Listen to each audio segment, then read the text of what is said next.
چگونه دوستان نامرد خود را بشناسید؟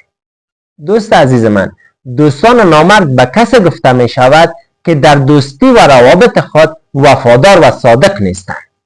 افرادی که در دوستی و روابط خود صادق نباشند، آنها دوستان نامرد هستند که به دلایل مختلف به شما خیانت میکنند.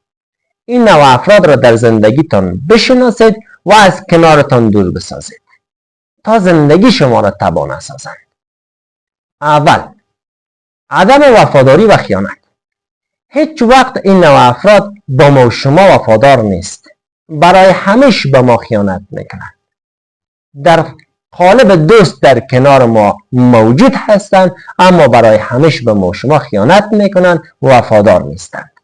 پس این نوع دوستان را بشناسید، از کنارتان دور بسازید. دوم، پشت سر حرف زدن. تعداد زیاد از دوستان هستند.